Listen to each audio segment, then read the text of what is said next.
Hello बच्चों, AK commerce में आपका स्वागत है। हम लोग पढ़ा रहे इनकम फ्रॉम सैलरी। तो आज एक आपको हम कंप्लीट क्वेश्चन बताएंगे इनकम फ्रॉम सैलरी, और ऐसे ही आपको हर क्लास में हम क्वेश्चन बताते चले जाएंगे। कम से कम 15-16 क्वेश्चन बताएंगे, तब जाकर चैप्टर खत्म करेंगे। हर तरह का बताएंगे।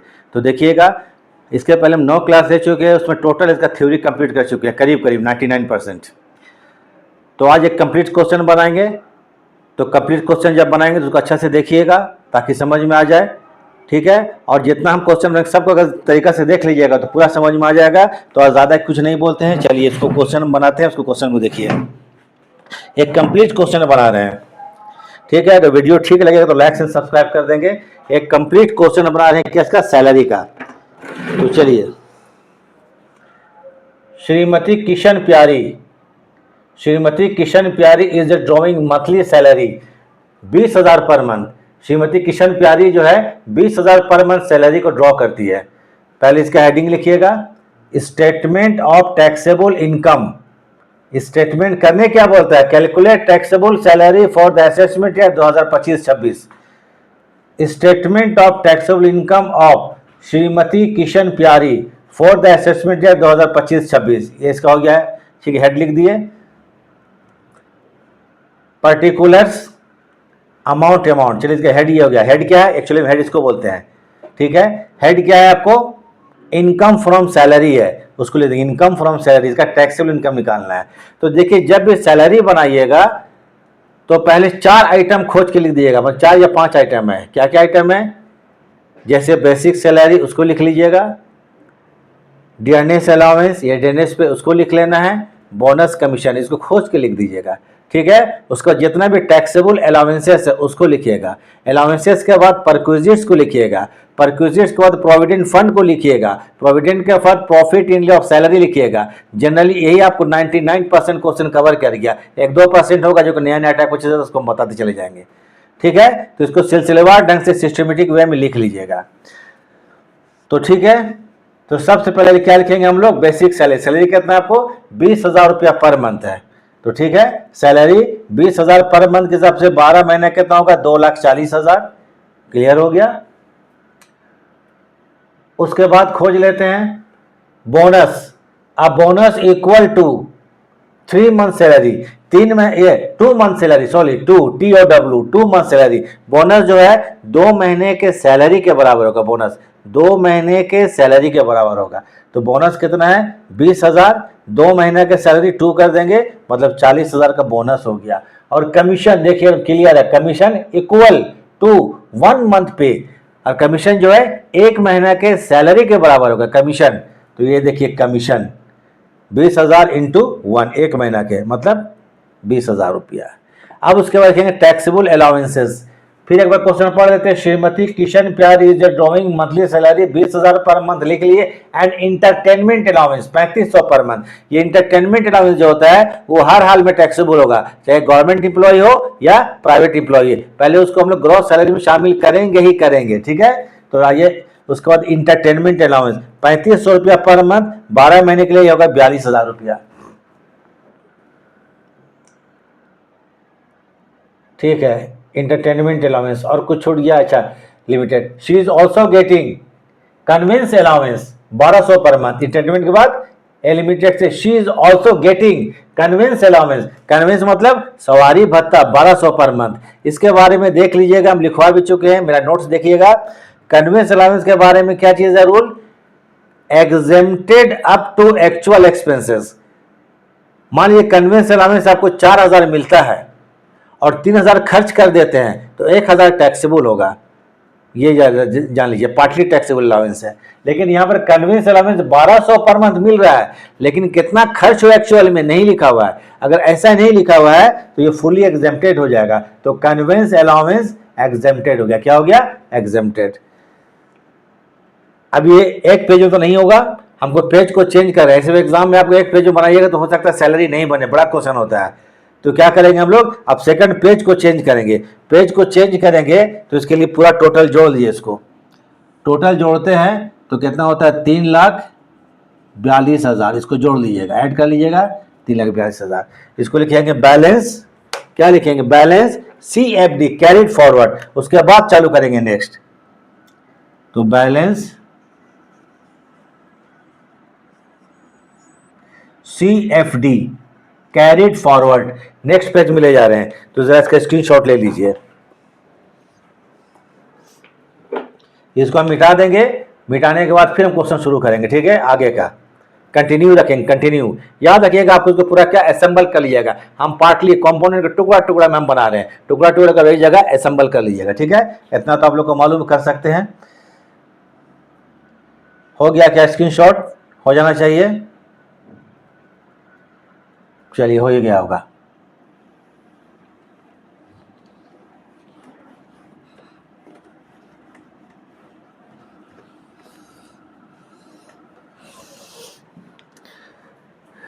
कितना था? 3,42,000। इसको लिखिए balance BFD brought forward, balance BFD brought forward कितना है? 3,42,000। सॉरी पेज को मिटा लेते हैं पहले। 3,42,000 टोटल।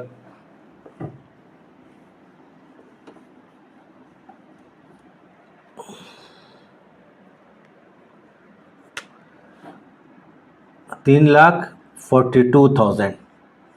चलिए अब कंटिन्यू कर देते हैं हम लोग। इसके बाद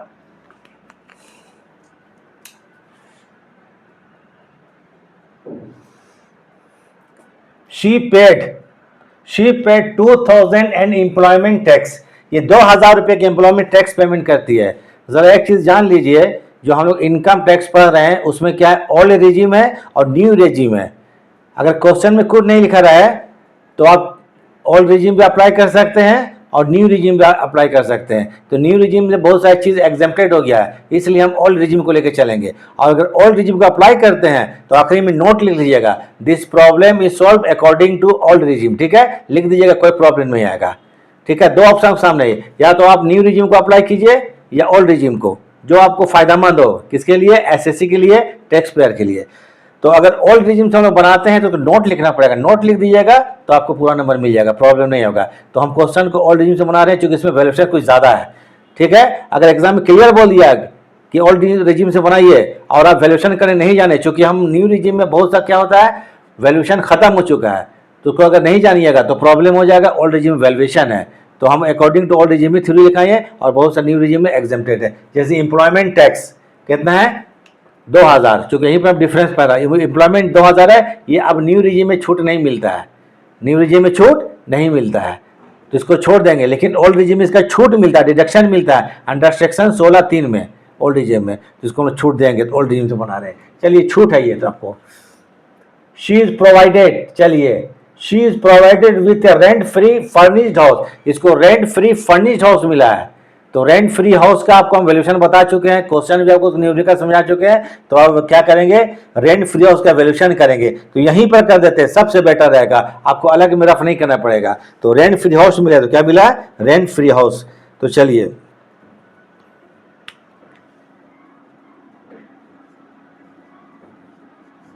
वैल्यू ऑफ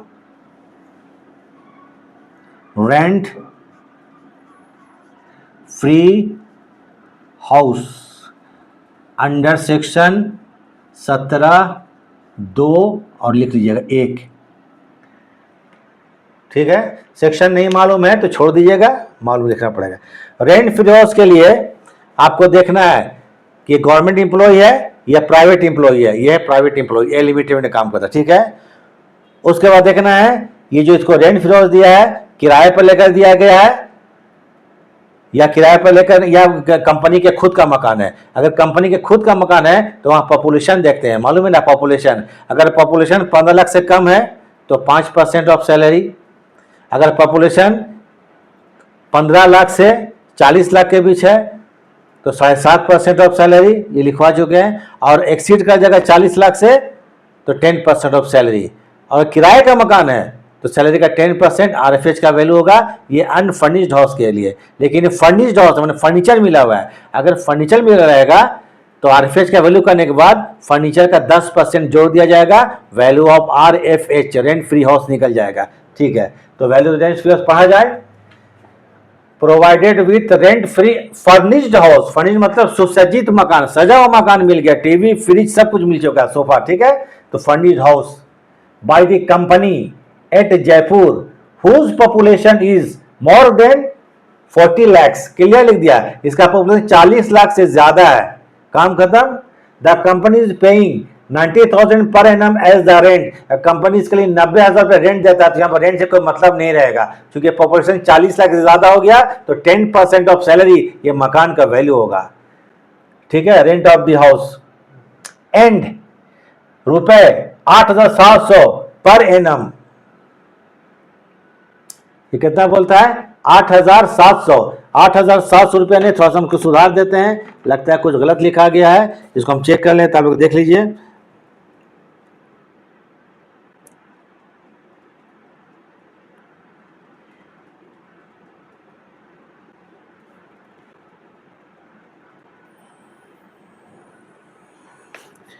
हाँ ठीक है, चलिए 8,700 होगा, हमको मिस्टेक 8,700 रेट विद 8,700 रुपया पर एनम का फर्नीचर मिला हुआ है, 8,700 रुपया का फर्नीचर मिला है।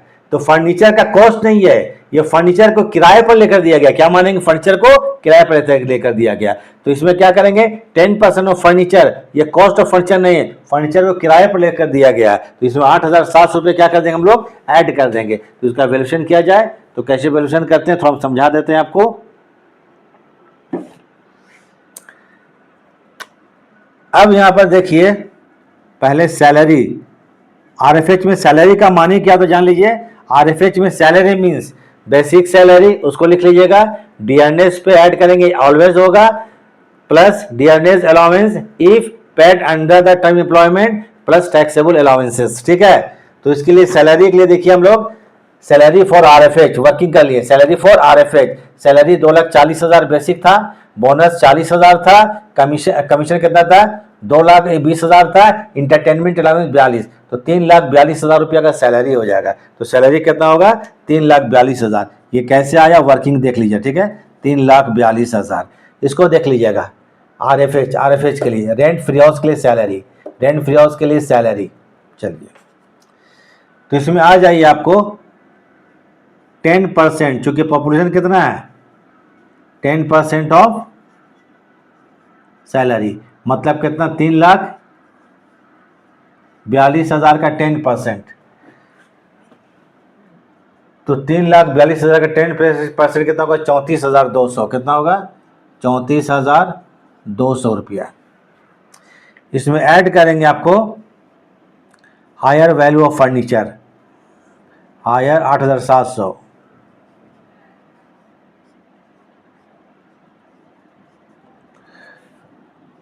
ये कॉस्ट ऑफ फर्नीचर नहीं है, ठीक है, 8,700 रुपया। ये फर्नीचर क्या चीज़ है, ये एक्चुअली में फर्नीचर ना, इसका हायर है, हायर मतलब किराए पर लेकर दिया गया, ये छूट गया होगा, चलिए हायर, फर्नीचर हायर करके दिया गया, कितना का 8,700 का। अगर कॉस्ट ऑफ फर्नीचर होता है तो 10% उसका भी जोड़ते हैं, तो 34,200 प्लस 8,700, थोड़ा आंसर देख लेते हैं, 42,900 रुपया, 42,900 रुपया, ये आरएफएच का वैल्यू हो गया, ठीक है, एकदम ठीक है, 42,900 रुपया। अभी क्वेश्चन कंप्लीट नहीं हुआ है, अभी और कुछ इसमें है, देखिए अभी बचा, आधा बचा हुआ है और पढ़ना पड़ेगा, तो टोटल फिर कर लीजिए, फिर पेज को चेंज करते हैं, 42,900 रुपया, तो कितना है 3,42,000, अब प्लस कितना होगा 42,900, तो ये हो गया 3,84,900, 3,84,900, एडलेस देख लीजिएगा, क्योंकि हम यहाँ पर क्वेश्चन बना रहे हैं, उतार नहीं रहे, ठीक है। ये होगा बैलेंस सीएफडी, पेज को चेंज करेंगे तो क्या होगा बैलेंस सीएफडी, लिख लीजिए। अब इधर जाएंगे बैलेंस सीएफडी के बाद बीएफडी का स्क्रीनशॉट ले लीजिए। तो वैल्यू ऑफ आरएफएच का हम आपको कंप्लीट किया, क्वेश्चन ही बता के दिखाए थे आपको, ठीक है, इसी पे टॉपिक पर देख लीजिएगा।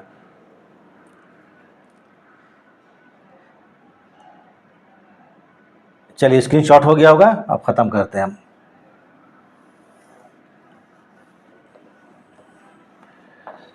CFD के बाद BFD करेंगे कितना, 3,84,900 रुपया, 3,84,900 रुपया। क्वेश्चन कंटिन्यू है, ठीक है।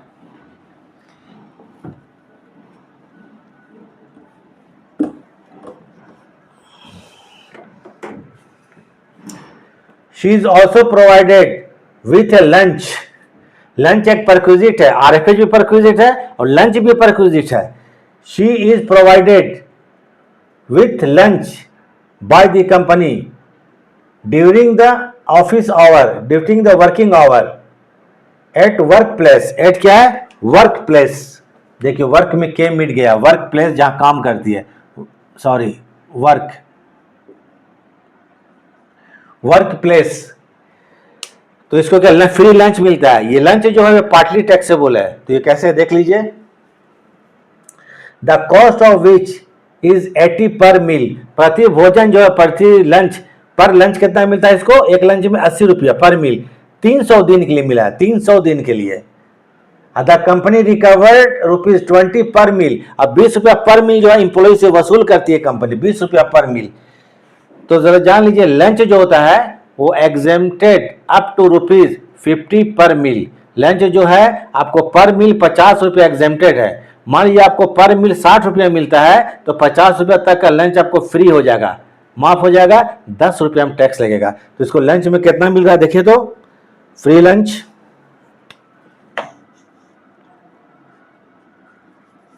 इसको फ्री लंच हम बोल सकते हैं, ठीक है। ये परक्विजिट्स है। तो फ्री लंच का वैल्यूएशन ही सामने में कर देते हैं। इसको मिल कितना आ रहा है, 80 रुपया, 80 रुपया पर मील है, इंटू कितना दिन है, 300 डेज। तो कितना होगा, 24,000 रुपये लंच में इसको मिल रहा है, लंच के लिए मिल रहा है फैसिलिटी, ठीक है।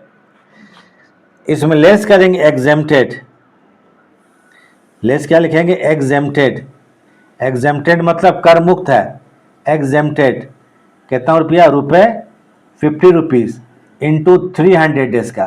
तो कितना हो गया, 15,000 रुपया, 15,000 रुपये कर मुक्त हो गया, टैक्स फ्री हो गया। तो टैक्स कितना में लगेगा, 14 से 5 जाएगा 9,000। तो ये कितना हो जाएगा, 9,000 रुपया। ये टैक्सेबल लंच हो गया। कोई डाउट नहीं होना चाहिए। ये थोड़ा इसका देख लें, हम आंसर देखते चले जाते हैं।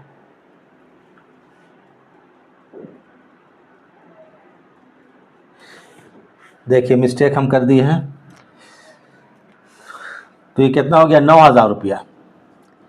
एक लाइन नहीं हम देखे, देखिए इसके लिए रिकवर कितना करते हैं, 20 रुपया। इंप्लॉय से 20 रुपये का रिकवर होता है, लंच के लिए 20 रुपया लिया जाता है। कोई भी परक्विजिट, याद रखिए किसी भी परक्विजिट में अगर इंप्लॉय से, किसी भी परक्विजिट में अगर किसी इंप्लॉय से कुछ रियलाइज किया जाता है, कुछ वसूल किया जाता है, तो उसको हम लोग क्या कर देंगे, लेस कर देंगे। तो लेस करेंगे एग्जेम्प्टेड फ्रॉम, है ना, लेस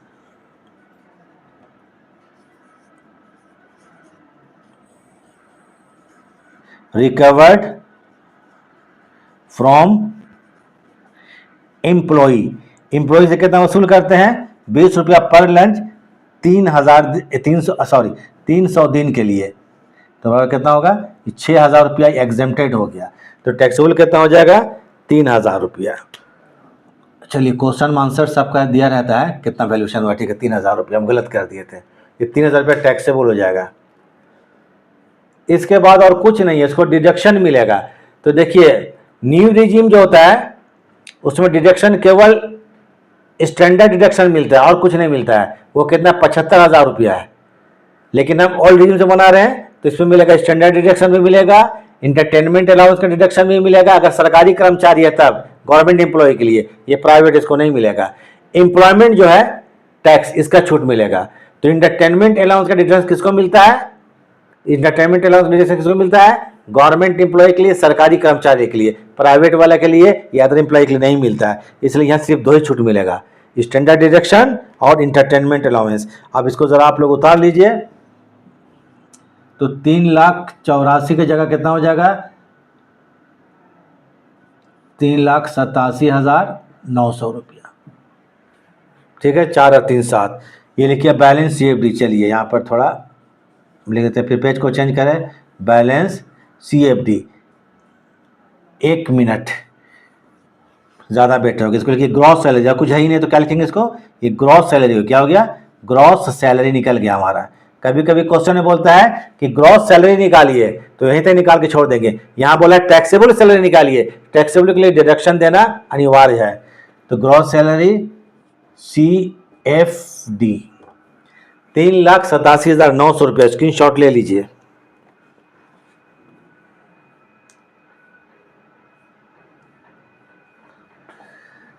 चलिए हो गया। अब यह क्वेश्चन हमारा क्या है, कंप्लीट होने की ओर है, कंप्लीट होने वाला है, केवल डिडक्शन बचा हुआ है। तो CFD को BFD कर देते हैं, सॉरी फिर भूल जाते हैं हम। ये ग्रॉस सैलरी क्या है, gross salary BFD brought forward कितना है, 3,87,900, 3,87,900। इसको आप मिटा दीजिए, ठीक है। इसमें लेस करेंगे डिडक्शंस, लेस क्या करेंगे,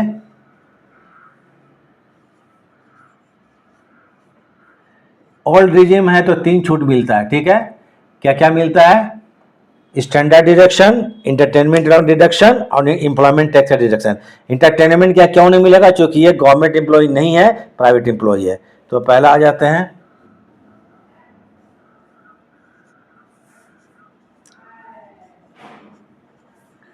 standard deduction under section 16(1)(a), ये आपको 50,000 रुपया, ये ओल्ड रिजीम का है, 50,000 रुपये फिक्स है। दूसरा डिडक्शन यहाँ पर है एम्प्लॉयमेंट टैक्स, 2,000 रुपया है, एम्प्लॉयमेंट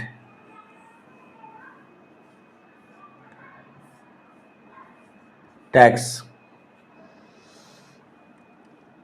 अंडर सेक्शन 16 और 3, याद नहीं है तो छोड़ दीजिएगा सेक्शन। तो कितना हो गया, 2,000 रुपया, 50 और 2 कितना हो गया, 52,000 रुपया। इसको बोलेंगे इनकम फ्रॉम सैलरी या टैक्सेबल सैलरी, जो आपको बोलना है। तो 3,87,000 कितना है, 3,87,000, 3,87,900 में माइनस कर देंगे 52,000, 3,35,900 रुपया, 3,35,900 रुपया, घटा कर देख लीजिएगा, 3,35,900 रुपया। इसको बोलेंगे इनकम फ्रॉम सैलरी, क्या कहलाएगा, इनकम फ्रॉम सैलरी या टैक्सेबल सैलरी, जो लिखना है आपको, ये कहलाएगा इनकम। आप टैक्सेबल नहीं लिखिएगा तो भी चल जाएगा, चूँकि शुरू में टैक्सेबल लिख चुके थे हम, स्टेटमेंट ऑफ टैक्सेबल है, इनकम फ्रॉम सैलरी, ठीक है, income from salary. Question complete हो गया, इसको उतार लीजिए, क्योंकि क्वेश्चन को हम ओल्ड रिजिम से बनाए हैं, तो नोट देना मस्ट है, जरूरी है, नहीं दीजिएगा तो नंबर कट सकता है, ठीक है। इसको उतारिए, हम आपको नोट दे देते हैं।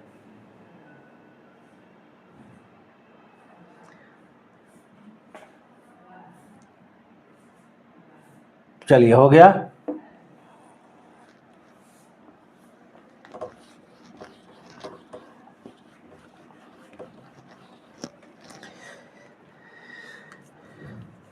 इसको एकदम अच्छा से नोट लिख लीजिए, note this problem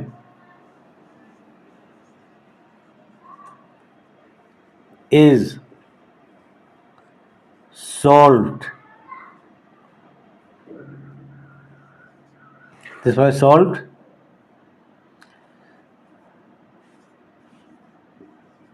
under old regime, under old regime। ये नोट दे दीजिएगा तो आपको कोई प्रॉब्लम नहीं आएगा। तो चलिए, ये क्वेश्चन खत्म हो गया, यहीं तक है। इसी तरह से आपको हम अगर देख रहे हैं तो आपको क्वेश्चन बनाते चले जाएंगे, ठीक है। कम से कम 15 से 20 क्वेश्चन बना के हम चैप्टर खत्म करते हैं। इतना बना लीजिएगा तो प्रॉब्लम आपको पूरा सॉल्व, इनकम टैक्स क्या सैलरी में।